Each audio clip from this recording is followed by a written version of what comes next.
सभी संसारी व्यक्ति के भीतर जो भावना भरी हुई है, बड़ी छोटी सोच की भावना भरी हुई है। और जब व्यक्ति छोटी सोच को लेकर के जीता है तो वह अपने आप को वैसा ही मान लेता है।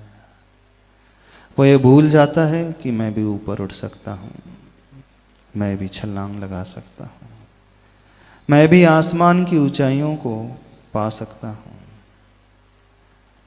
मैं भी भगवान बन सकता हूँ। वो अपनी शक्ति, अपनी सामर्थ्य को भूल करके बिल्कुल अपने आप को कमजोर ही मानने लगता है।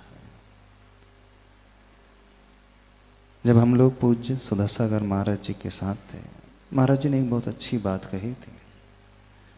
यदि कोई व्यक्ति सम्यक दृष्टि हो जाता है, उसके सम्यक दर्शन पैदा हो जाता है, तो सम्यक दर्शन पैदा होते ही वो ये मान लेता है, भीतर से स्वीकार कर लेता है कि अपनी आत्मा के भीतर उसे भगवान दिखने लगता है।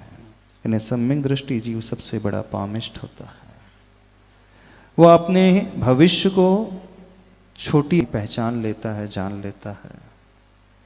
वो यह समझ लेता है कि अभी तक मैं जो जीवन जी रहा था मेरी गलत सोच का परिणाम था, लेकिन जैसे ही प्रभु के ऊपर श्रद्धा होती है, प्रभु को वो देखता है, प्रभु के वो दर्शन करता है, तो उन प्रभु को देख करके अपने भीतर छिपे हुए प्रभु उस जीव को दिखने लगते हैं।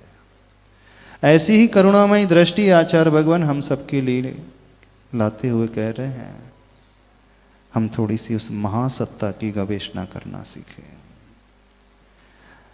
उस विशालता को पाना सीखें, उस विशालता की सोच को अपने भीतर लाना सीखें। नहीं तो जैसे अभी तक जीते हुए आए हो ना, वैसे ही मर भी जाओगे, कभी पहचान नहीं पाओगे। एक अमीर करोड़पति व्यक्ति अपने आप को भिखारी मान करके जीता है तो वह भूल जाता है कि मेरे पास मेरे बाप दादा बहुत कुछ छोड़ करके चले गए हैं, जो उसे ज्ञात नहीं हो पाता है। पूर्व जब पहले के ज़माने में बाप दादा अपनी संपत्ति जमीन में गाड़ करके छोड़ करके जाते थे, दीवारों में रख करके जाते थे, और अचानक चले जाते थे तो बच्चों को ही नहीं पता था रहता है कि हमारे दादा हमारे लिए क्या क्या, हमारे पिता हमारे लिए क्या क्या छोड़ करके चले गए।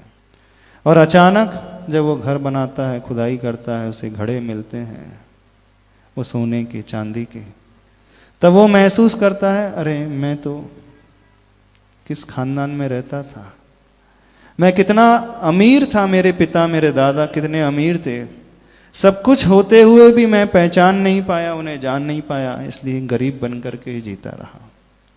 ऐसे ही आचार्य भगवान हम सबसे कह रहे हैं, सभी लोग बहुत अमीर हैं लेकिन गरीब मान करके बैठे हैं अपने आप को।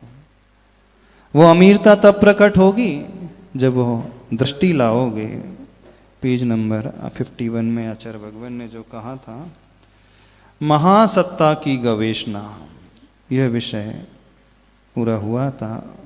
और यह तब होता है जब हम अपनी संकीर्ण सत्ता की विवेचना करते हैं, लघुता का त्याग करते हैं, गुरुता का अपमान करते हैं, तभी शुभ का सृजन होता है।